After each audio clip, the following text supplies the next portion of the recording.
सुदूरिहिम वमन यग़फ़िरुज़्ज़ुनूब इल्लल्लाह वलम युसिर्रू अला मा फ़अलू वहुम यअलमून। सदर मोहतरम, उलमाए किराम, मोहतरम बुज़ुर्गों, नौजवान साथियों, पर्दा नशीन माँ और बहनों, प्यारे बच्चों,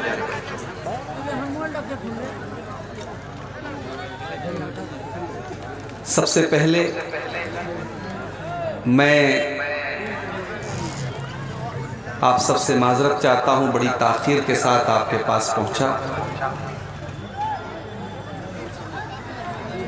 रात के इस वक्त तकरीबन 2 बजने वाले हैं, फिर भी बहुत सारे लोग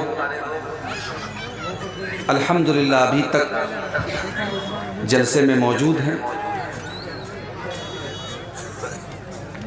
और कुरान और हदीस की बातों को सुनने के लिए अपनी नींद को कुर्बान करके, अपने आराम को कुर्बान करके इस पिंडाल के नीचे तशरीफ़ फरमा है। अल्लाह ताला हमारे इस जज्बे को कबूल फरमाए और कहने और सुनने से ज़्यादा अमल करने की हम सबको तौफीक अता फरमाए, आमीन। मेरे भाइयों, मैंने आपके सामने खुतबे मसनूना के बाद सूरह आले इमरान की 3 आयतें पढ़ी। इन आयतों में अल्लाह ताला ने अपने बंदों को 2 चीज़ों की तरफ सबकत करने का हुक्म दिया। 2 चीज़ों के लिए कंपटीशन करने का हुक्म दिया है। 2 चीज़ों के लिए दौड़ने और जल्दी करने का हुक्म दिया है। वसारिऊ इला मग़फ़िरतिन मिन रब्बिकुम व जन्नतिन अर्दुहा अस्समावातु वल अर्दु उइद्दत लिल मुत्तक़ीन। मेरे बंदो, तुम जल्दी करो, तुम दौड़ पड़ो, तुम भाग पड़ो, तुम एक दूसरे से आगे निकलने की कोशिश करो। किस चीज के लिए? इला मग़फ़िरतिन मिन रब्बिकुम, अपने रब की मग़फ़िरत को पाने के लिए, व जन्नतिन, और जन्नत को पाने के लिए। आज हम अपने समाज पर नजर उठा के देखें, समाज के अंदर एक दौड़ लगी, एक मुकाबला हो रहा है। पैसा कमाने का मुकाबला, जमीन और जायदाद का मुकाबला, नाम कमाने का मुकाबला, कहीं प्रधानी का मुकाबला, कहीं पॉलिटिक्स का मुकाबला। अल्लाह फरमाता है, मेरे बंदो, तुम्हें अगर मुकाबला ही करना है, तुम्हें अगर आगे निकलना है, तुम्हें एक दूसरे को अगर पीछे करने के बारे में सोचना है, तो तुम अल्लाह की मग़फ़िरत को हासिल करने के लिए और जन्नत को हासिल करने के लिए मुकाबला करो। और जब जन्नत का नाम लिया अल्लाह ने, तो ये भी बता दिया कि जन्नत को तुम मामूली मत समझो। व जन्नतिन अर्दुहा अस्समावातु वल अर्ज़, मेरे बंदो, तुम उस जन्नत के लिए मेहनत करो जिस जन्नत की चौड़ाई आसमानों और जमीन के बराबर है। आज दुनिया के बड़े बड़े शहरों में जमीन कितनी महंगी है। कलकत्ता आप चले जाएं, गुवाहाटी आप चले जाएं, सिल्लीगुड़ी आप चले जाएं, अच्छे शहर में चले जाएं, आपको जमीन बड़ी महंगी मिलेगी। किसी बड़े शहर में जमीन का छोटा सा टुकड़ा भी इंसान को मिल जाए तो समझता है कि मैं बहुत बड़ा आदमी बन गया। लेकिन मेरे प्यारे साथियों, दुनिया की कीमती से कीमती जमीन की जन्नत के सामने क्या औकात है। अल्लाह के नबी फरमाते हैं, सही बुखारी की रिवायत है, लमौज़िउ सौती अहदिकुम फिल जन्ना खैरुम मिनद दुनिया व मा फिहा। जन्नत में एक कोड़े के रखने की जो जगह होगी, एक कोड़ा रखने की जगह जन्नत में दुनिया की सारी भी चीजों से बेहतर है। एक कोड़ा रखने की जगह, यानी हम अपनी जुबान में कह सकते हैं 1 स्क्वायर फीट का एरिया।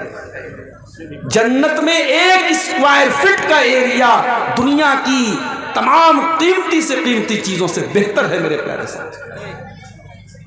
दुनिया की खूबसूरती, दुनिया का ऐश व आराम जहां से खत्म होता है, जन्नत वहां से शुरू होती है मेरे भाई।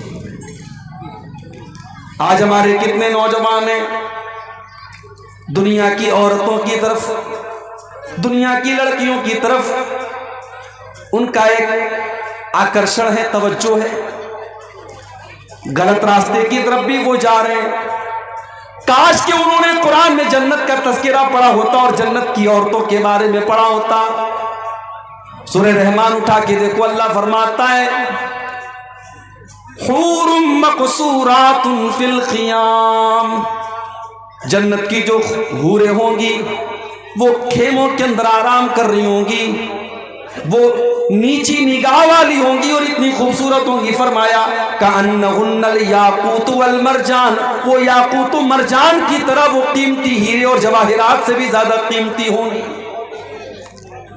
वो जन्नत की औरतें इतनी खूबसूरत होंगी कि अल्लाह के नबी फरमाते हैं कि अगर उनमें से कोई औरत सिर्फ जमीन की तरफ झांक दे, अगर जन्नत से जमीन की तरफ वो झांक दे, लमलअत मा बैनहुमा रीहन, तो जमीन और आसमान के दरमियान का पूरा इलाका खुशबुओं से भर जाएगा।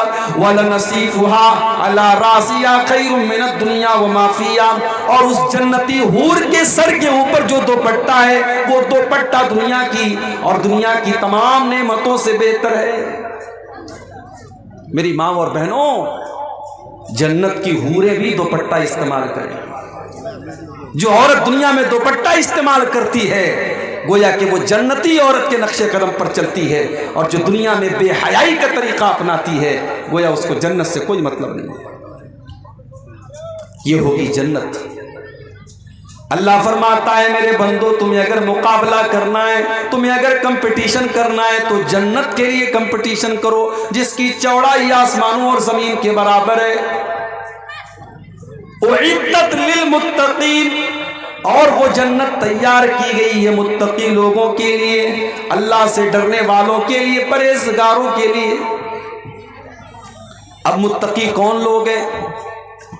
अल्लाह ने उनकी पहचान बताते हुए फरमाया अल्लज़ीना युनफ़िक़ूना फ़िस्सर्राई वज़्ज़र्रा, मुत्तकी वो लोग हैं जो परेशानी में भी अल्लाह की राह में खर्च करते हैं और आसानी में भी अल्लाह की राह में खर्च करते हैं। हमारे पास दौलत है, हमने मदरसे में दिया, हमने मस्जिद में दिया, ये कौन सा कमाल हो गया भाई? कमाल तो ये है मेरे पास दौलत नहीं है, मेरे पास बहुत आसाइश नहीं है, मेरे पास दौलत की बहुत ज्यादा कसरत नहीं है, लेकिन जहां देने का नंबर आया मैंने जो हो सका मैंने अल्लाह की राह में दिया। ये है असल तकवा, ये है असल दीनदारी। सहाबे किराम को देखो, गज़वे तबूक का मौका है, अल्लाह के नबी ऐलान करते हैं कि इस लश्कर की तैयारी के लिए ताउन करो, दान दो, चंदा दो, मैं तुम्हें जन्नत की गारंटी देता हूं। सहाबे किराम अपनी अपनी ताकत के मुताबिक, अपनी अपनी हैसियत के मुताबिक अल्लाह के नबी के पास आते हैं और ताउन पेश करते हैं। कुछ सहाबा ऐसे भी थे जो गरीब थे, मजदूर थे, उनके पास दौलत नहीं है, उनके पास सोना चांदी नहीं है, मगर वो इस्लाम की मदद करना चाहते हैं, वो अल्लाह के दीन की मदद करना चाहते हैं। उन बेचारों ने नाइट शिफ्ट में काम किया, उन्होंने रात और दिन मेहनत करके, मजदूरी करके वो एक मुट्ठी और दो मुट्ठी जौ लेकर के आते हैं। अय अल्लाह के नबी, मेरा ये एक मुट्ठी जौ ले लीजिए। अय अल्लाह के नबी, मैं और तो कुछ नहीं दे सकता, ये एक मुट्ठी जौ आप मेरी तरफ से कबूल कर लीजिए। मुनाफिक लोग मजाक उड़ाने लगे, ये देखो ये एक मुट्ठी जौ के जरिए इस्लाम की खिदमत करने के लिए आए हैं, एक मुट्ठी जौ के जरिए इस्लाम की मदद करना चाहते हैं। लेकिन अल्लाह के नबी ने उस एक मुट्ठी जौ के पीछे जो इखलास था, जो अल्लाह का डर था, जो दीन का जज्बा था, अल्लाह के नबी ने उस जज्बे को महसूस करते हुए उस एक मुट्ठी जौ को ले लिया और आपने फरमाया लौ अनफका अहदुकुम मिस्ला उहुदिन ज़हबा मा बलग मुद्द अहदिहिम वला नसीफा। ओ लोगो, इस एक मुट्ठी जौ की कीमत तुम क्या जानो? अगर तुम उहुद पहाड़ के बराबर भी सोना खर्च कर दो तो इस एक मुट्ठी जौ का मुकाबला नहीं कर सकते। ये है तकवा, ये है दीनदारी। अल्लाह ने फरमाया मेरे मुत्तकी बंदे वो हैं जो आसानी में भी अल्लाह की राह में खर्च करते हैं, परेशानी में भी अल्लाह की राह में खर्च करते हैं। इसीलिए अल्लाह के नबी फरमाते हैं कि तुम अल्लाह को अपने अच्छे दिनों में पहचानो, अल्लाह को अपने अच्छे दिनों में पहचानो। या रिफ्का फी शिद्दा, तुम्हारे बुरे दिनों में अल्लाह तुमको पहचानेगा।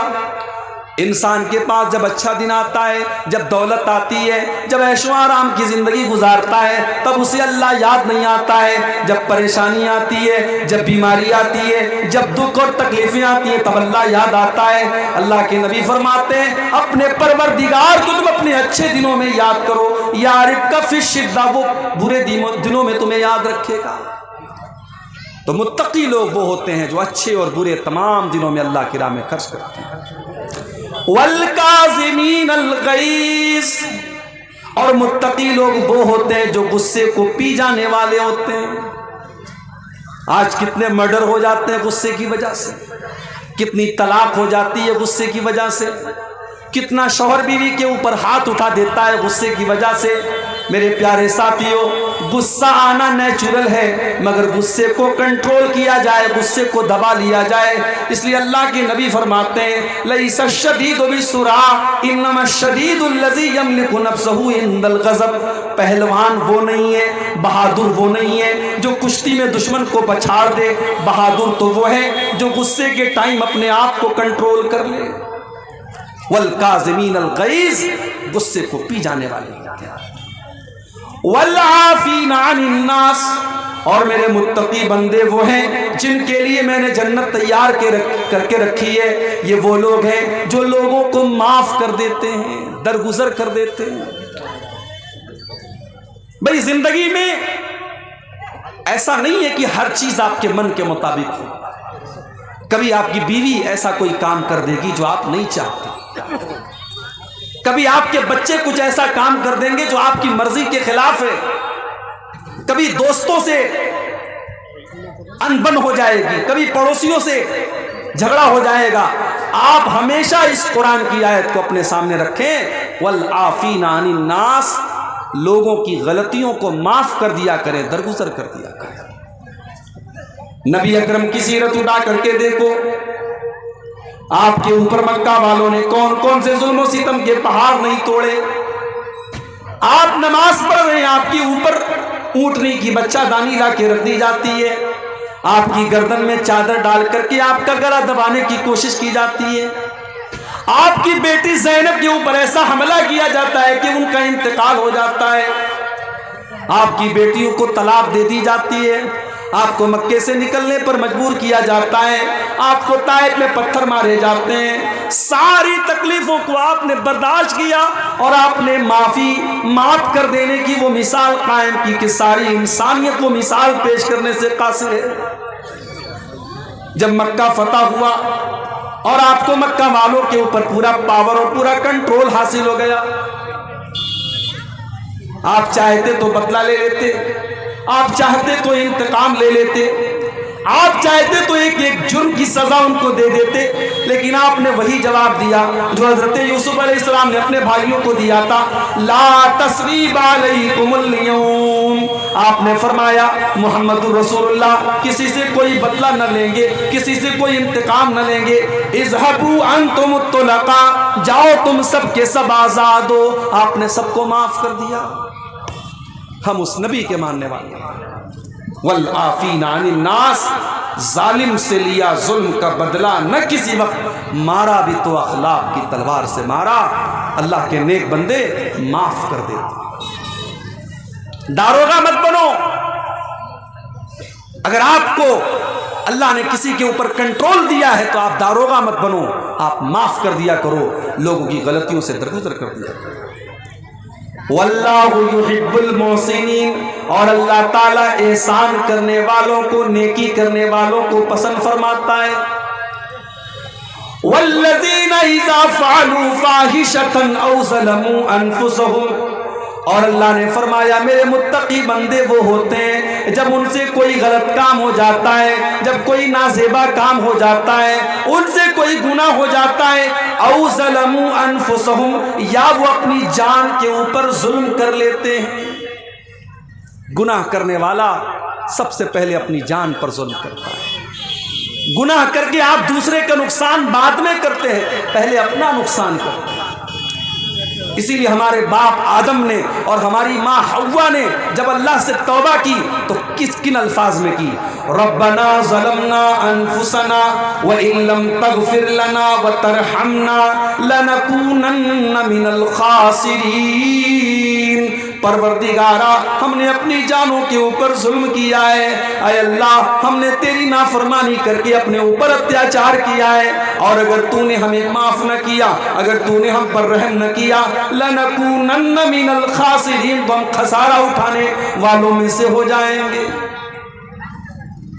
तो अल्लाह कह रहा है कि मेरे मुत्तकी बंदे वो हैं जब उनसे कोई गुनाह हो जाता है या वो अपनी जान पर जुल्म कर लेते हैं, ज़करुल्लाह, तो अल्लाह को याद करते हैं, वो अल्लाह को याद करते हैं, फस्तगफरू लिज़ुनूबिहिम, और अपने गुनाहों की माफी मांगते हैं।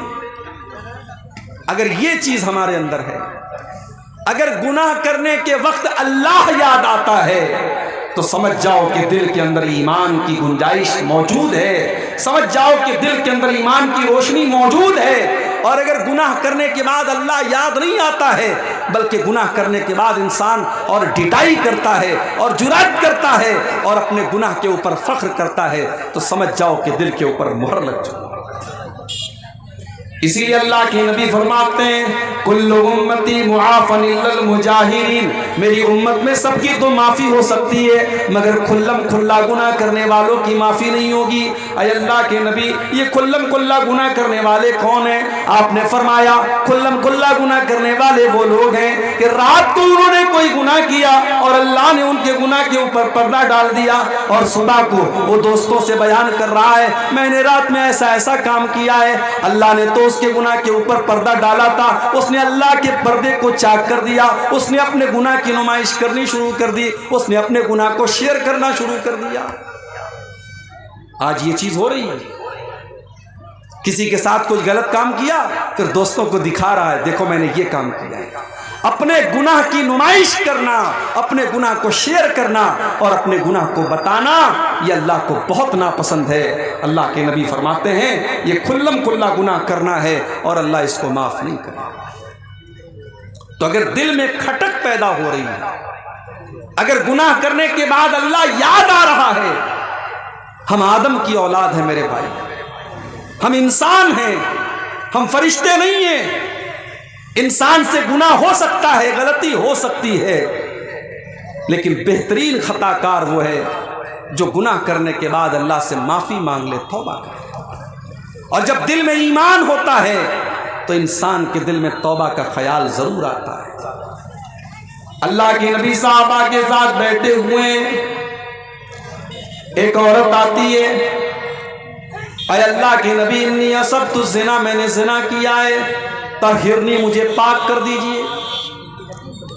शादीशुदा औरत थी, जानती थी इस्लाम के अंदर शादीशुदा अगर मर्द या औरत ज़िना कर ले तो उसकी सजा क्या है, जानती थी कि जान मार दी जाएगी, कत्ल कर दी जाएगी।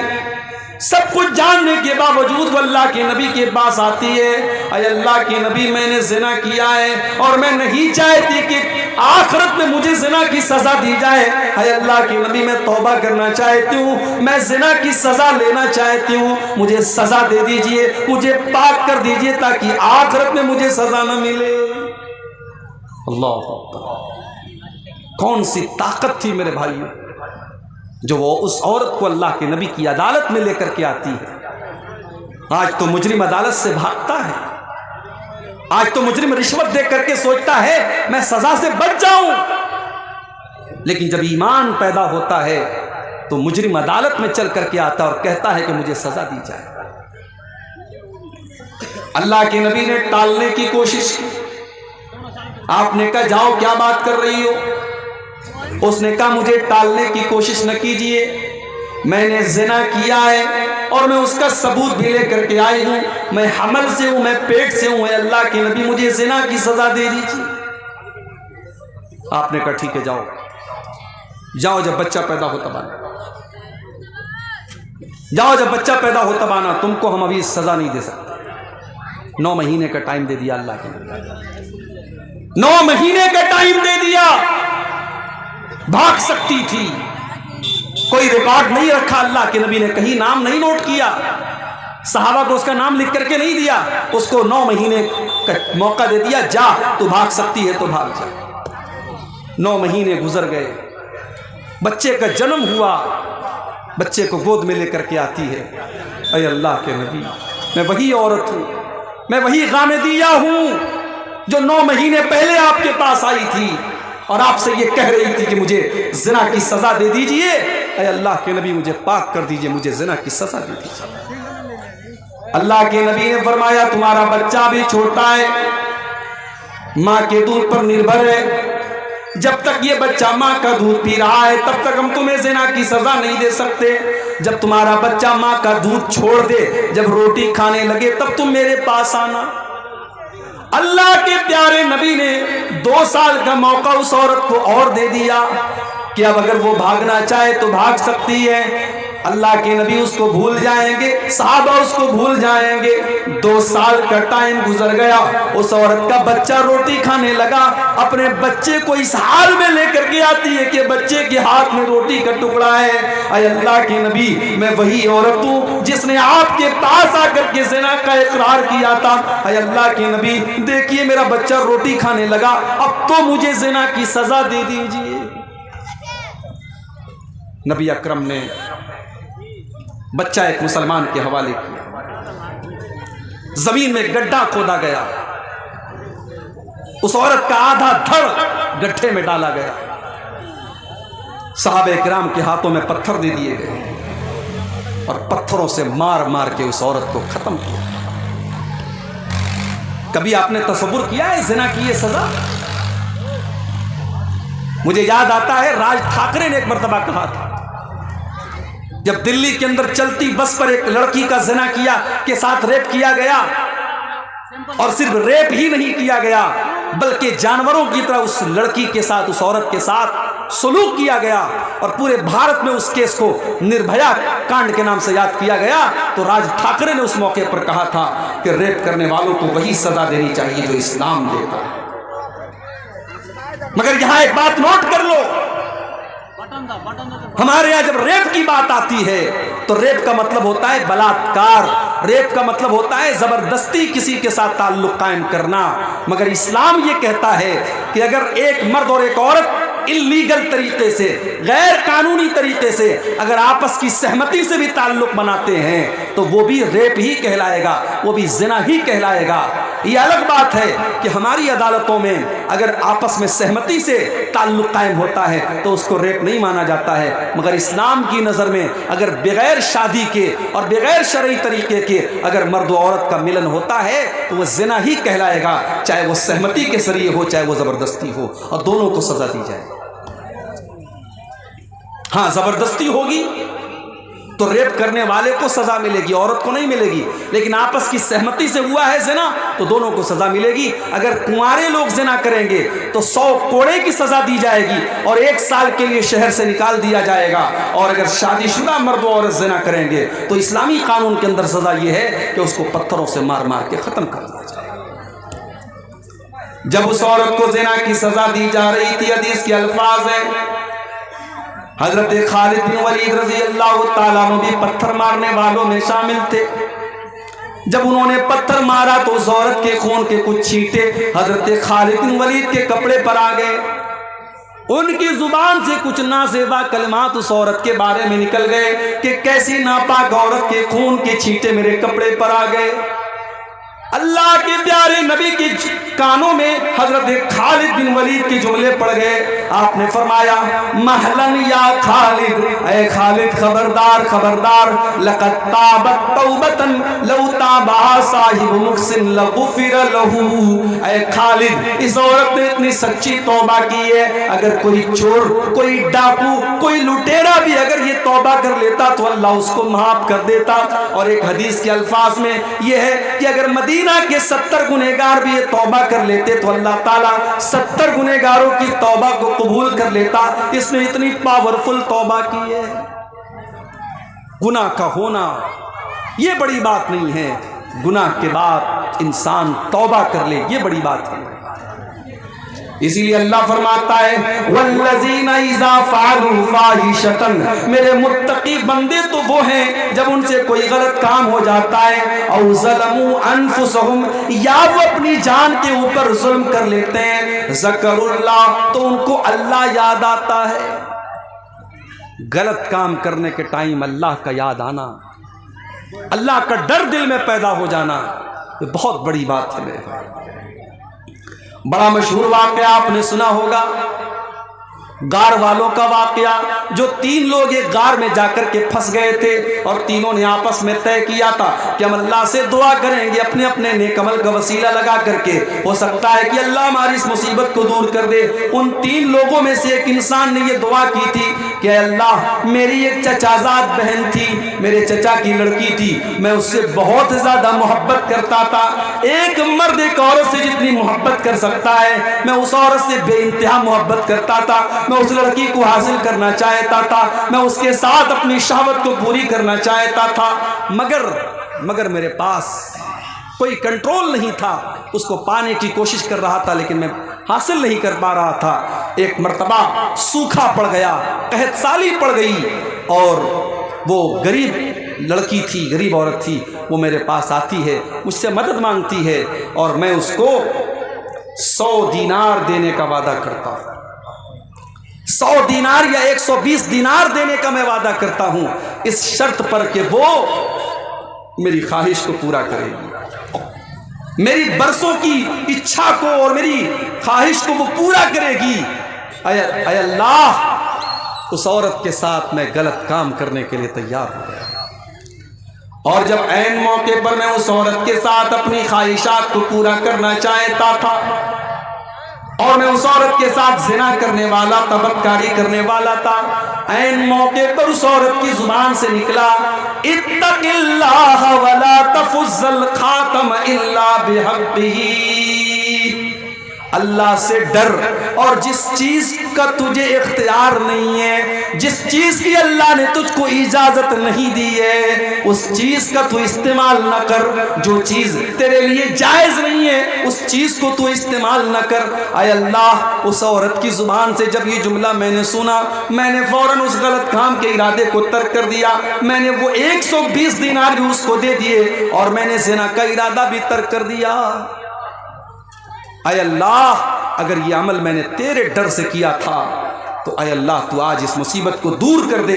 बुखारी शरीफ के अल्फाज हैं, अल्लाह तबारक व तआला ने उन तीनों लोगों की दुआओं की वजह से उनको गार से नजात दे दी और बचा लिया। मेरे प्यारे साथियों, ये होता है गुनाह के टाइम अल्लाह का डर अगर आपके अंदर है तो इस बात की दलील है कि कहीं ना कहीं आपके दिल में ईमान मौजूद है। अल्लाह ने फरमाया, जब उनसे कोई गलत काम हो जाता है तो वो अल्लाह को याद करते हैं, वलम युसिर्रू अला मा फ़अलू वहुम यअलमून, और वो अपने गुनाह के ऊपर जमे नहीं रहते हैं, अपने गुनाह के ऊपर वो डटे नहीं रहते हैं। अच्छा, तौबा का मतलब क्या होता है? कभी आपने गौर किया इस पर? तौबा किसको कहते हैं? बहुत सारे लोग ये समझते हैं कि तौबा का मतलब या अल्लाह तौबा, या अल्लाह तौबा, या अल्लाह तौबा। अगर कोई जुबान से कह दे तौबा होगी, नहीं साहब, ये तौबा नहीं है। ड्रीम 11 खेलना कैसा है और अगर जीत गए तो उसका इस्तेमाल कहाँ किया जाए? ड्रीम 11 और इस तरीके के जितने ऑनलाइन खेल हैं, ये सब जुआ है, जुआ, ये सब जुआ है, सट्टाबाजी है, और ये सब हराम है। अपनी कमाई को आप हराम मत कीजिए, बस इतना कहूँगा। हलाल के बहुत सारे रास्ते हैं, बिजनेस कीजिए, नौकरी कीजिए, मेहनत कीजिए, हलाल का 100 रुपया कमाइए, वो हराम के 1000 रुपये से बेहतर है।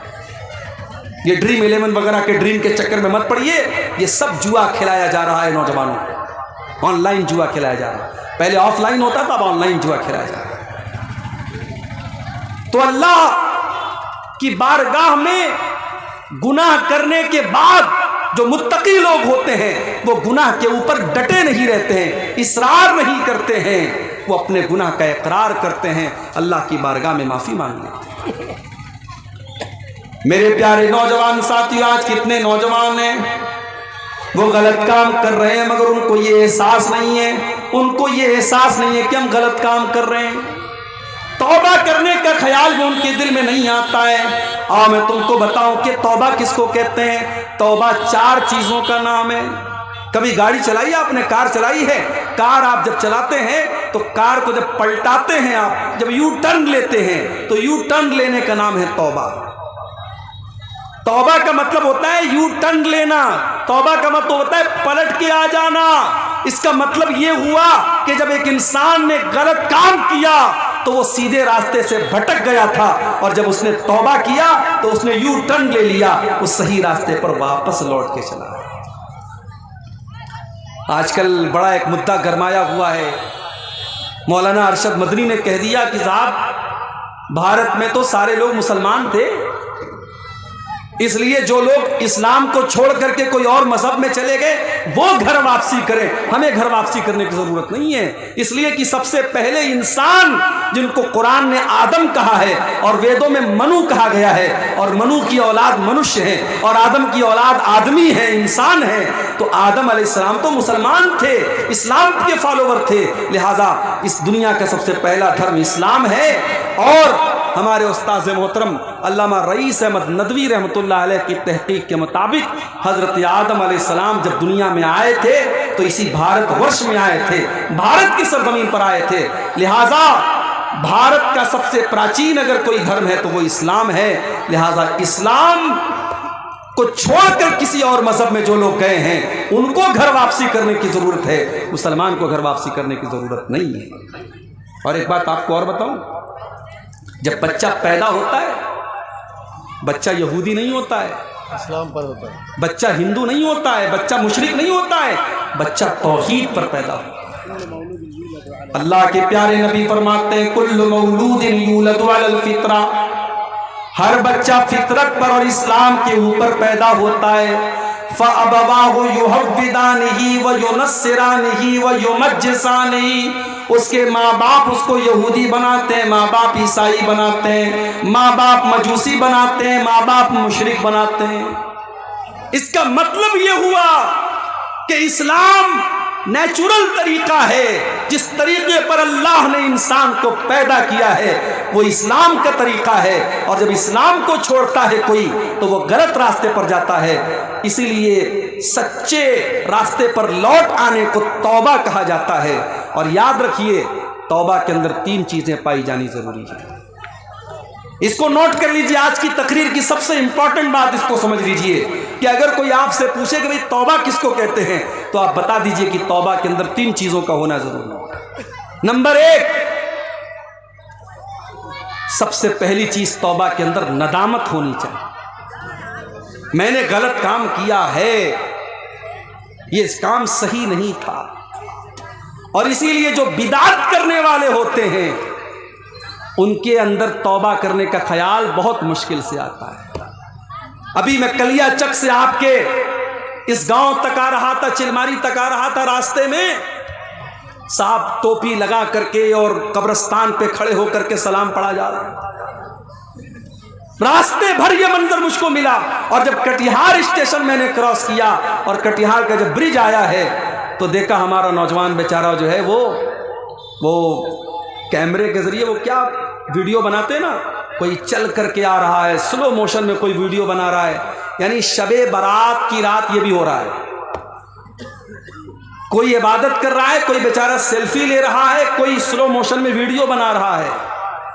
तो जो बिदातें होती हैं बिदअतों के सर पैर क्यों नहीं होते हैं? क्योंकि बिदअत करने वाला ये सोच करके करता है कि मैं बहुत नेक काम कर रहा हूँ।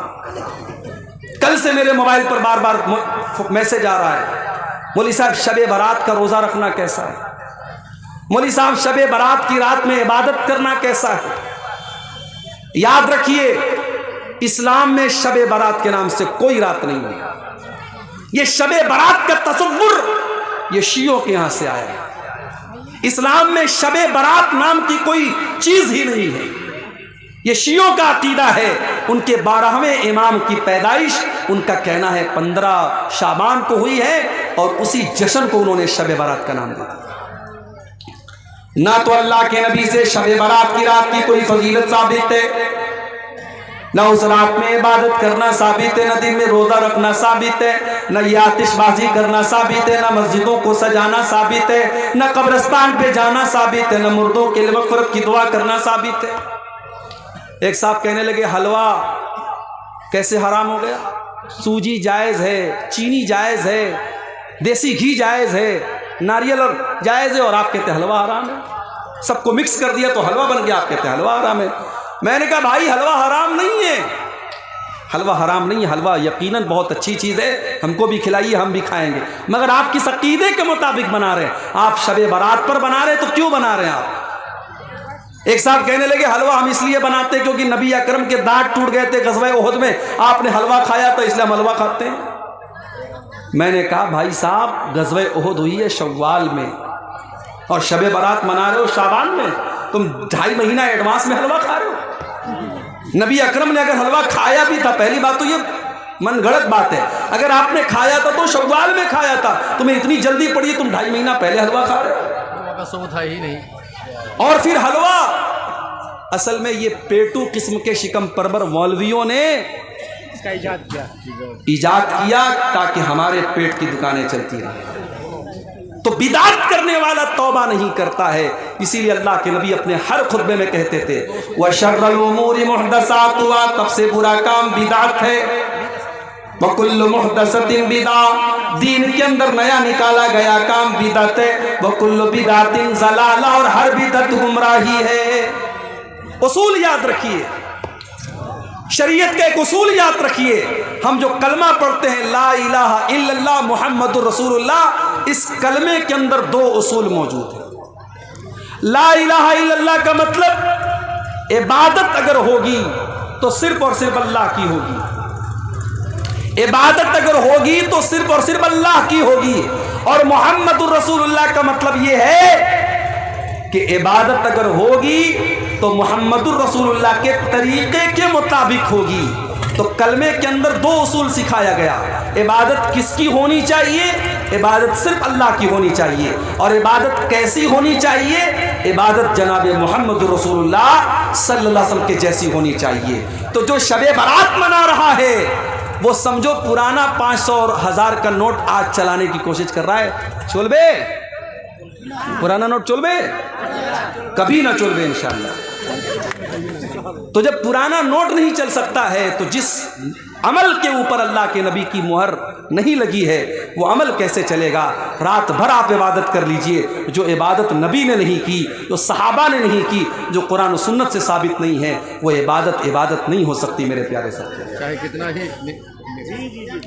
एक शख्स है जो कि 5 टाइम नमाज पढ़ता है लेकिन उनकी माँ उससे नाराज़ है, क्या उस शख्स की नमाज कबूल होगी? कुरान और हदीस की रोशनी में बताइए। देखिए माँ का दर्जा यकीनन बहुत ऊंचा है, माँ का दर्जा बहुत ऊंचा है, माँ को नाराज़ नहीं करना चाहिए। मगर कभी कभी ऐसा भी होता है कि माँ गलत बात पे नाराज़ होती है। हज़रत साद बिन अबी वक्कास रज़ी अल्लाह तआला अन्हु की माँ नाराज़ हो गई, उन्होंने इस्लाम कबूल कर लिया, माँ नाराज़ हो गई। माँ ने यहाँ तक कह दिया मैं खाना नहीं खाऊंगी जब तक तू इस्लाम को नहीं छोड़ेगा। उन्होंने कहा माँ मुझे तुझसे बहुत मोहब्बत है मगर मैं इस्लाम नहीं छोड़ सकता तेरे लिए। माँ ने खाना पीना बंद कर दिया। हज़रत साद बिन अबी वक्कास रज़ी अल्लाह तआला अन्हु ने बहुत समझाया, माँ तैयार नहीं हुई, बुढ़िया थी, उम्र हो चुकी थी, थोड़ा सा टाइम गुजरा, बिस्तर पड़ गई। अब बिस्तर पड़ गई, अब खानदान के लोग आ रहे हैं, उनकी माँ की हालचाल पूछ रहे हैं, और जब पता चलता है कि बेटे के इस्लाम कबूल करने की वजह से इन्होंने खाना पानी बंद कर दिया है, तो लोग इनको बुरा भला भी कह के जा रहे हैं कि देखो इसकी वजह से इसकी माँ बीमार पड़ी है। हालत ये हो गई, हजरत साद की माँ आखिरी सांसें लेने लगी, आखिरी सांसें लेने लगी, इंतकाल का टाइम आ गया। हजरत साद ने अपनी माँ से कहा कि अम्मी जान, लहू कानत लकी मियत नफ्सिन, अगर अल्लाह ताला तुझे 100 जिंदगियां दे दे, तेरे अंदर 100 जान पैदा हो जाए और एक एक जान तेरी निकलती चली जाए, और तू मुझसे कह दे कि मैं इस्लाम को छोड़ दूं, तो ऐ मेरी माँ, मैं तेरी जिंदगी को बचाने के लिए इस्लाम को छोड़ने वाला नहीं। माँ समझ गई कि मेरा बेटा मानने वाला नहीं है। माँ ने आखिर में खाना खाया, पानी पिया, और बाद में माँ को भी अल्लाह ने हिदायत दी और बाद में माँ ने भी इस्लाम कबूल। तो माँ नाराज है, अगर सही बात को लेकर के नाराज है तब तो बेटा गुनहगार होगा, लेकिन माँ बिला वजह नाराज है, नाहक नाराज है, बेमतलब की बात पे नाराज है, जिसका कोई सर पैर नहीं है, तो बेटा गुनहगार नहीं होगा। बेटे को चाहिए, अगर माँ नाराज है, गलत बात पर भी नाराज है, बेटा माँ को मनाने की कोशिश करे। लेकिन ऐसा कोई सबूत नहीं है कि माँ नाराज है तो बेटे की नमाज कबूल नहीं होगी। एक बड़ा मशहूर वाक़या है हज़रत अलक़मा का वाक़या, कि उनकी माँ उनसे नाराज़ हो रही थी, तो उनके साथ बड़ा बुरा मसला हो रहा था। उनकी मौत का टाइम आया तो अल्लाह के नबी ने पूछा कि क्या मामला है। पता लगा उनकी माँ उनसे नाराज़ है। जब तक माँ ने माफ़ नहीं कर दिया तब तक उनकी रूह परवाज़ नहीं हुई और उनको चैन नहीं मिला। बहुत मशहूर वाक़या है, मगर वो मनगढ़ंत वाक़या है, मौजू रिवायत है, सही हदीस से साबित नहीं है। लिहाजा इस बात की कोई दलील नहीं है कि माँ अगर नाराज़ है तो बच्चे की दुआ, बेटे की दुआ जो है वो कबूल। सूरह लुक़मान में भी इस सिलसिले में आया था। जी। तो अगर माँ गलत बात पर नाराज़ है तो पहली बात तो उससे कोई मतलब नहीं है। अगर सही बात पर भी नाराज़ है तो बेटे को मनाने की कोशिश करनी चाहिए, उसकी वजह से उसकी इबादत पर कोई फ़र्क नहीं पड़ेगा। तो तौबा की पहली कंडीशन ये है कि आपको एहसास हो कि हाँ मैंने गलत काम किया है। तौबा की दूसरी कंडीशन, आप इस बात का पक्का इरादा करें कि आइंदा आप उस गलत काम को नहीं करेंगे। शराब पीने वाला तौबा कर रहा है शाम को, आए अल्लाह आज के बाद मैं कभी शराब नहीं पीऊंगा, सुबह को फिर शराब पीने लगता है। आइंदा उस गुनाह को पक्का इरादा करे कि मैं नहीं करूंगा, तब तो उसकी तौबा कबूल होगी, वरना तौबा का कोई मतलब नहीं है। और तौबा की तीसरी शर्त कि जिस गुनाह से वो तौबा कर रहा है उस गुनाह को फौरन छोड़ दे, तब उसकी तौबा कबूल होगी। अभी आज एक साहब मुझसे मिले, पता लगा वो नमाज नहीं पढ़ते, गवर्नमेंट नौकरी करते, गवर्नमेंट टीचर हैं, नमाज नहीं पढ़ते। मैंने कहा साहब क्यों नमाज नहीं पढ़ते आप? बोले मौली साहब दुआ कीजिए। मैंने कहा नमाज दुआ पढ़ने से आप नहीं पढ़ेंगे, नमाज आपको पढ़ना होगा, वो मेरे दुआ करने से आप नमाज नहीं पढ़ेंगे। मैंने कहा आपकी गवर्नमेंट जॉब है, सुबह कितने बजे स्कूल जाते? बोले 8 बजे। मैंने कहा मैं दुआ कर देता हूँ अल्लाह आपको स्कूल में पहुँचा दे, आप घर में बैठे रहे, पहुँच जाएंगे क्या स्कूल? आपको जाना पड़ेगा, आपको ड्यूटी देनी पड़ेगी। आप 8 की जगह 8:30 बजे स्कूल नहीं पहुँचते, क्योंकि आपको पता है आपकी सैलरी कट जाएगी, आपकी नौकरी खतरे में आ जाएगी। अभी मेरे साथ इतना बड़ा एक्सीडेंट हुआ, यूपी के अंदर मैं कार से जा रहा था, कार मेरी ट्रक से लड़ गई। मैं रातों रात 350 किलोमीटर का सफ़र करके वापस लौट रहा था। क्यों? क्योंकि मेरी जॉब है, मुझे पढ़ाना है, सुबह मदरसे पहुंचना था। मैं 300 किलोमीटर का सफ़र तय करके, मुझे पागल कुत्ते ने तो नहीं काटा है, मैं रात में भाग रहा हूँ, ड्राइवर को नींद आ रही है, बेचारा किसी तरीके से गाड़ी चला रहा है, लेकिन जॉब का मामला था, मुझे सुबह जाना है। कितने प्रोग्राम हैं, देने के बाद मुझे कैंसिल करना पड़ता है कि नहीं, छुट्टी नहीं मिल पाई, मदरसे का मसला है, इम्तिहान है या कोई और मामला है, हम नहीं आ पाते। तो जो जॉब होती है, जो नौकरी होती है, इंसान उसको निभाता है। और जहां अल्लाह का मामला आता है, जहां नमाज का मामला आता है, वहां लोग कहते हैं मौलवी साहब दुआ करो। दुआ करने से आप नमाज नहीं पढ़ेंगे, आपको खुद पढ़ना पड़ेगा। मेरे प्यारे साथियों, इसीलिए अल्लाह ताला कह रहा है कि नेकी के कामों में सबकत करो। मस्जिद में नमाज पढ़ने जाओ तो सबसे पहली सफ में जाओ। कोशिश करो कि पहली तकबीर में तुम शामिल हो जाया करो, इसलिए कि अल्लाह के नबी फरमाते हैं लौ यालमुन्नासु मा फिल निदाई वस्सफ़िल अव्वली, अगर लोगों को पता चल जाए कि पहली सफ का क्या मकाम है, अगर लोगों को पता चल जाए कि पहली तकबीर का क्या मकाम है, और उस सवाब को हासिल करने के लिए अगर घसीट करके आना पड़े तो लोग घसीट करके आएंगे, मगर पहली सफ में शामिल होंगे। हम क्या करते हैं, हम पीछे वाली लाइन में खड़े होते हैं, नमाज में हम सबसे पीछे होते हैं। मदरसे में चंदा देने की बात आती है, दान देने की बात आती है, हम सोचते हैं सबसे आखिर में हम चंदा दें। पहले देखे प्रधान जी कितना देते हैं, पहले देखे गांव के हाजी साहब कितना देते हैं, गांव के रईस लोग कितना देते हैं, उसके बाद हम देंगे। नहीं मेरे भाई, नेकी के काम में आप पीछे मत रहिए, नेकी के काम में आगे रहिए। हजरत अबू बकर सिद्दीक को देखो, अल्लाह के नबी अपने साहबा के साथ बैठे हुए हैं। आप कहते हैं कि क्या तुम में से कोई ऐसा है जो आज रोजा रख करके आया है? अबू बकर सिद्दीक कहते हैं कि हाँ अल्लाह के नबी, मैं रोजा रख करके आया हूं। आप पूछते हैं क्या कोई ऐसा है जिसने आज किसी गरीब को खाना खिलाया है? अबू बकर सिद्दीक कहते हैं हाँ अल्लाह के नबी, मैंने गरीब को खाना भी खिलाया है। आप पूछते हैं कि क्या कोई ऐसा भी है जिसने किसी मरीज की अयादत की है? हाँ अल्लाह के नबी, मैंने एक मरीज की अयादत भी की है। आप पूछते हैं क्या कोई ऐसा भी है जो किसी मुसलमान के जनाजे में शामिल हुआ है? हाँ अल्लाह के नबी, मैं एक मुसलमान के जनाजे में भी शामिल हुआ हूँ। आपने फरमाया मजतमा फी इम्रिइन इल्ला दखलल जन्ना, ये सारी की सारी नेकियां अगर एक इंसान एक दिन में 24 घंटे में कर लेता है तो वो जरूर जन्नत में जाएगा, जन्नत में जरूर जाएगा। ये अबू बकर सिद्दीक, नेकी के मामले में पहले नंबर पर हजरत अबू बकर सिद्दीक का नाम आता है। मेरे भाइयों, हमें और आपको भी नेकी के मामले में आगे रहना चाहिए।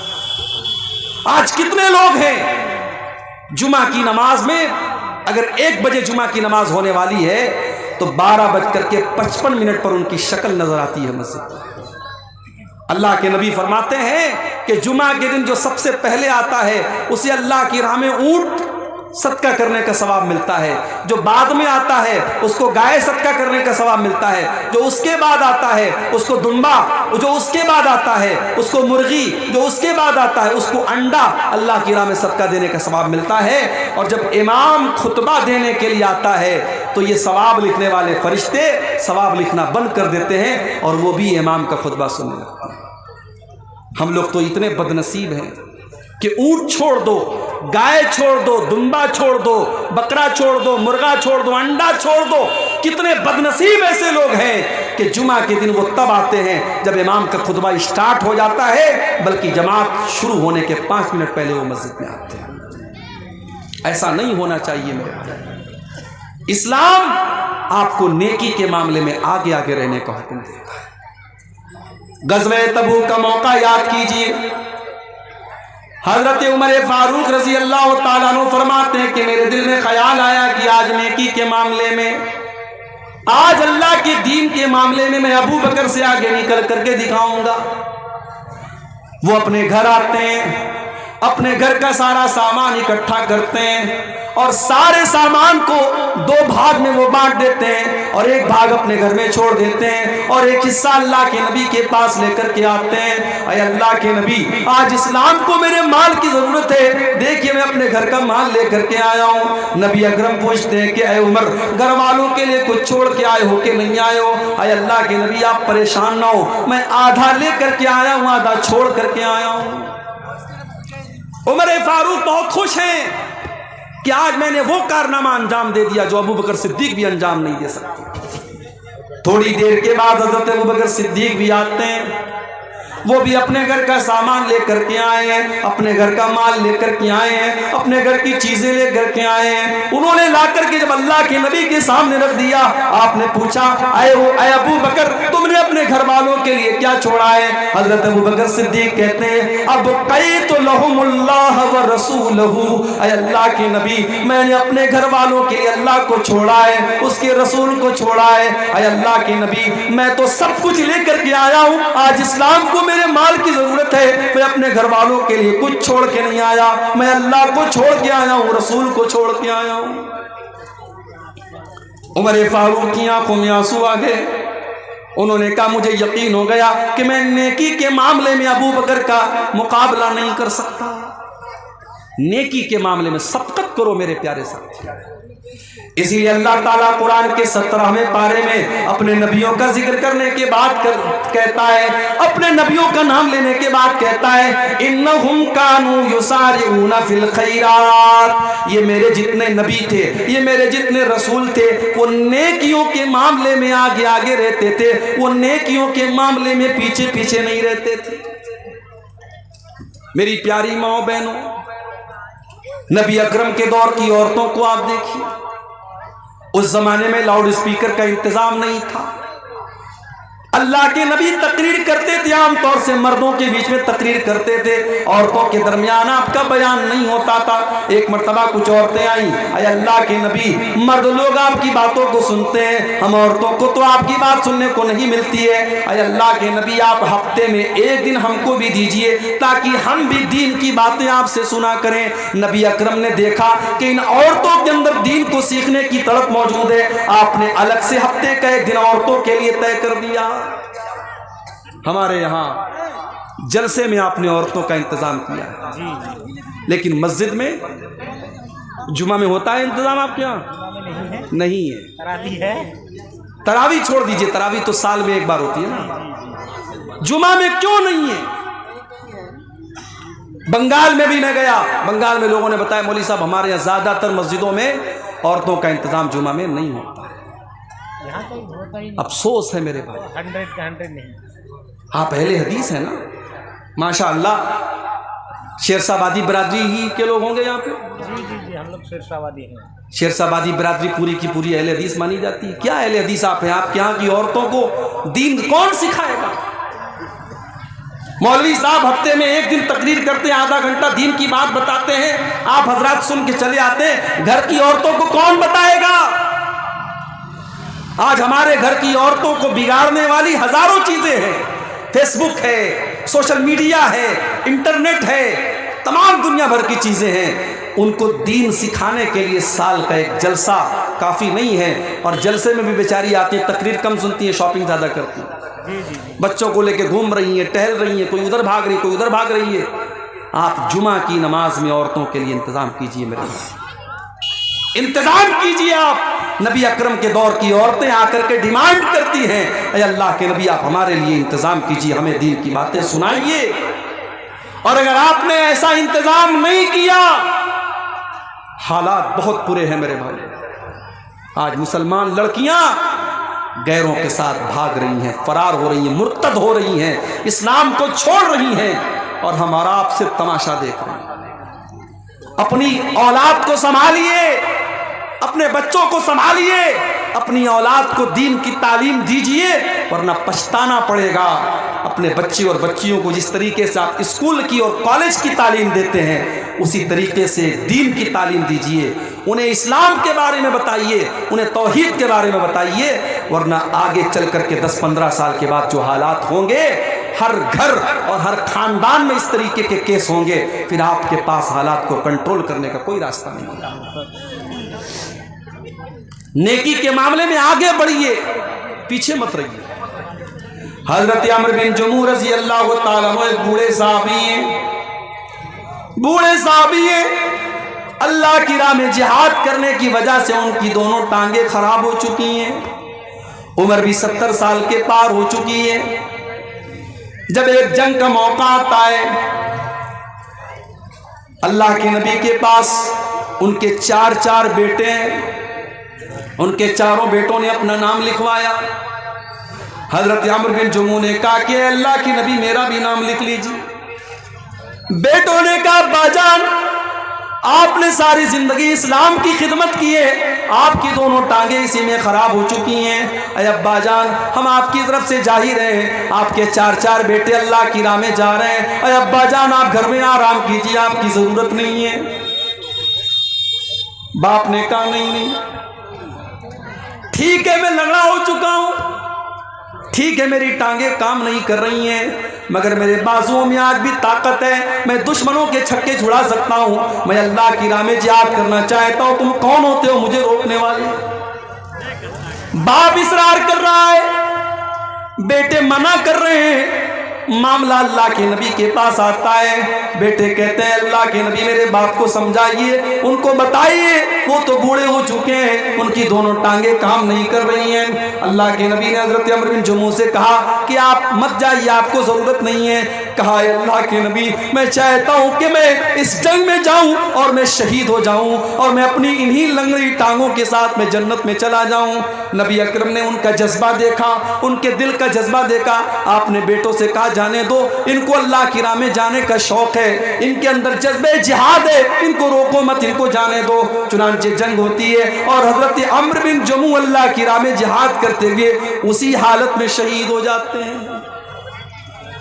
ये थे नबी के सहाबा, नेकी के मामले में आगे आगे रहने वाले। हम और आप नेकी के मामले में पीछे रहते हैं, इंतजार में रहते हैं कि हमें कोई जब मोटिवेट करेगा, जब कोई कहेगा तब हम ये काम करेंगे। मेरे प्यारे साथियों, नेकी के मामले में आप आगे बढ़िए। नबी अकरम के सहाबा को आप देखिए, अब्दुल्ला बिन मसूद रज़ी अल्लाह ताला अन्हु बहुत बेहतरीन कुरान पढ़ा करते थे। इतना अच्छा कुरान पढ़ते थे कि एक मर्तबा अल्लाह के नबी रास्ते से जा रहे थे, अब्दुल्ला बिन मसूद के कुरान की तिलावत की आवाज़ आपके कानों में पड़ी। आपने फरमाया जिसको कुरान बिल्कुल ताज़ा ताज़ा सुनना हो वो अब्दुल्ला बिन मसूद के मुंह से कुरान सुन ले। आज है आपके दरमियान ऐसे कुरान पढ़ने वाले हैं? कुरान पढ़ने वाला कोई होता भी है तो उसके फटे कपड़ों की वजह से हमें लगता है ये मदरसे में पढ़ने वाला बच्चा है, हम उसको हकारत की नज़र से देखते हैं। स्कूल में टाई और पैंट और कोट पहन करके जाने वाला हमें अच्छा लगता है, और मदरसे में फटा पुराना कपड़ा पहन करके पढ़ने वाला, दिन भर कुरान की तिलावत करने वाला हमें बुरा लगता है। मेरे प्यारे साथियों, उस स्कूल के सूटेड बूटेड बच्चे से बेहतर है उस मदरसे में पढ़ने वाला मैला कुचैला कपड़ा पहन करके दिन रात कुरान पढ़ने वाला। इसलिए कि अल्लाह के नबी फरमाते हैं खैरुकुम मन तअल्लमल कुरान व अल्लमहु, तुम में सबसे बेहतरीन इंसान वो है जो कुरान को सीखता है और सिखाता है, कुरान को पढ़ता है और पढ़ाता है। अब्दुल्ला बिन मसूद इतना अच्छा कुरान पढ़ते थे, अल्लाह के नबी ने फरमाया कि जिसको सुनना हो कुरान बिल्कुल तरोताज़ा, वो अब्दुल्ला बिन मसूद के मुंह से कुरान सुन ले। जब अल्लाह के नबी ने ये बात बयान की, हजरत उमर फारूक के दिल में ख्याल पैदा हुआ कि ये बात अब्दुल्ला को बतानी चाहिए। उन्होंने रात के 12 बजे, आधी रात को उन्होंने जाकर के अब्दुल्ला बिन मसूद के दरवाजे को खटखटाया। अब्दुल्ला बिन मसूद ने दरवाजा खोला, देखा हजरत उमर आए। क्या बात है उमर, क्यों आए हो? आए अब्दुल्ला, मुझे मालूम है कि ये वक्त मुनासिब नहीं था, रात के 12 बज रहे हैं, आधी रात हो चुकी है, लेकिन मैं तुम्हें एक बात बताना चाहता हूं। अल्लाह के नबी ने तुम्हें एक खुशखबरी दी है। क्या खुशखबरी दी? कहा है अब्दुल्ला, नबी अकरम ने आज तुम्हारी तिलावत की आवाज सुनी थी, तो नबी अकरम ने फरमाया था कि जिसको कुरान सुनना हो, बिल्कुल ताज़ा ताज़ा कुरान सुनना हो, वो अब्दुल्ला के मुंह से कुरान सुन ले। मैंने सोचा कि मैं आधी रात को मैं जाकर के तुमको बता दूं, ताकि सबसे पहले मैं ये खुशखबरी तुम्हें सुना दूं। एक मुसलमान को अच्छी खबर देने में भी सवाब मिलता है, मैं ये खबर तुम्हें सुनाने आया। हजरत अब्दुल्ला ने कहा कि आपने थोड़ा सा लेट कर दिया, थोड़ा सा आपने डिले कर दिया, थोड़ा सा लेट कर दिया। अभी थोड़ी देर पहले हजरत अबू बकर सिद्दीक आए थे और उन्होंने ये खबर मुझे दे दी है। हजरत उमर ने पेशानी पकड़ के कहा कि अबू बकर, उमर तेरा मुकाबला नहीं कर सकता। मेरे प्यारे साथियों, ये नबी के सहाबा थे जो नेकी के मामले में सबकत करते थे। आज हम कारोबार में सबकत करते हैं, ज़मीन जायदाद में सबकत करते हैं, दुनिया के ऐशो आराम में सबकत करते हैं, लेकिन हम जन्नत के लिए सबकत नहीं करते। सूरह आले इमरान की आयत हमें यही मैसेज दे रही है, वसारिऊ इला मग़फ़िरतिन मिर रब्बिकुम व जन्नतिन, मेरे बंदो तुम अल्लाह की जन्नत को पाने के लिए और अल्लाह की मग़फ़िरत को पाने के लिए जल्दी करो। मेरे प्यारे नौजवान साथियों, जब हम आपसे नमाज के बारे में कहते हैं, आप कहते हैं मौलवी साहब अभी तो जवानी के अय्याम है, अभी तो मौज मस्ती के दिन है। जब 40 साल के हो जाएंगे, 50 साल के हो जाएंगे, हम नमाज भी पढ़ने लगेंगे, हम दाढ़ी भी रख लेंगे, हम हाजी भी हो जाएंगे। कौन गारंटी लेगा, कौन गारंटी लेगा कि आप 50 साल तक जिंदा रहेंगे, 60 साल तक जिंदा रहेंगे? एक एक्सीडेंट आपकी जिंदगी बदल सकता है, एक हादसा आपको खत्म कर सकता है, एक बीमारी आपको बर्बाद कर सकती है। मेरे प्यारे नौजवान साथियों, वमा तदरी नफ्सुम माज़ा तक्सिबु गदा, कोई नहीं जानता कि कल उसके साथ क्या होने वाला है। इसलिए कल न कर, कल का कोई भरोसा नहीं, कल तो कल एक पल का भरोसा नहीं। फिक्र उक़बा की कर आज ही बेखबर, फिक्र उक़बा की कर आज ही बेखबर, कल न कर, कल का कोई भरोसा नहीं, कल तो कल एक पल का भरोसा नहीं। कर इबादत खुदा की जवानी में तू, कर इबादत खुदा की जवानी में तू, कल बुढ़ापा तेरे सर पे आ जाएगा, कल बुढ़ापा तेरे सर पे आ जाएगा। कुव्वते दस्तो पा खत्म हो जाएगी, कुव्वते दस्तो पा खत्म हो जाएगी, फिर इबादत का कोई भरोसा नहीं। कल का कोई भरोसा नहीं है मेरे नौजवान साथियों। नेकी के मामले में सब तक को मिसाल दे दुनिया कि हाँ, ये लड़का नेकी के मामले में आगे रहता है। मस्जिद में नमाज पढ़ने जाओ तो पहली सफ में रहो, इबादत के मामले में सबकत करो। किसी को धोखा देना कैसा है? बहुत अच्छा काम है, दिया करो भाई धोखा। अब ये सब पूछने की बात है। जो इमाम साहब अक्सर झूठ बोले, वालिदैन की नाफरमानी करे और कभी कभार चोरी करे, उसकी इमामत में नमाज पढ़ना कैसा है? लग रहा है इमाम साहब से दुश्मनी हो रही है। ये लग रहा है बिल्कुल कैमरा लगा के बैठा इमाम साहब कितना झूठ बोल रहा है, कितनी नाफरमानी कर रहा है, कितना चोरी कर रहा है। देखिए, इमाम जो होता है, इमाम ऐसे इंसान को बनाना चाहिए जो कुरान अच्छा पढ़ता हो, आलिम हो और दीनदार भी हो। ऐसा कभी कभी होता है कि एक इंसान आलिम है लेकिन दीनदार नहीं है, तो नमाज की इमामत एक ऊंचा मकाम है, ये हर इंसान को नहीं देना चाहिए। तो ऐसे इंसान को इमाम नहीं बनाना चाहिए। अगर ऐसा इंसान इमाम है, नमाज हो जाएगी आपकी नमाज पर कोई फ़र्क नहीं पड़ेगा, मगर ऐसे इंसान को इमाम नहीं बनाना चाहिए जो खुल्लम खुल्ला ये सब काम अगर कर रहा है, झूठ बोल रहा है, वालिदैन की नाफरमानी कर रहा है, चोरी कर रहा है, ऐसे इंसान को इमामत नहीं देना चाहिए।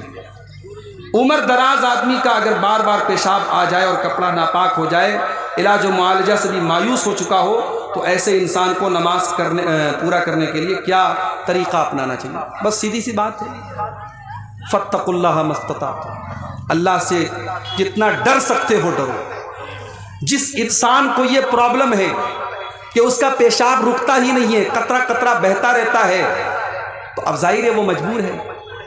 अगर वो इलाज करा चुका है और इलाज से भी कोई फ़ायदा नहीं हो रहा है, तो ऐसा इंसान नमाज उसी हालत में पढ़ेगा। लेकिन हाँ, हर नमाज के टाइम वो नया वज़ू करेगा। ज़ोहर में मान लो उसने वज़ू किया, बीच में उसको हवा खारिज नहीं हुई, पाखाना करने के लिए वो नहीं गया, लेकिन तब भी असर का टाइम आएगा वो फिर से वज़ू करेगा। इसलिए कि ये बीमारी जिसको है उसके लिए हुक्म है कि वो हर नमाज के टाइम अलग से वज़ू करे। इसी तरीके से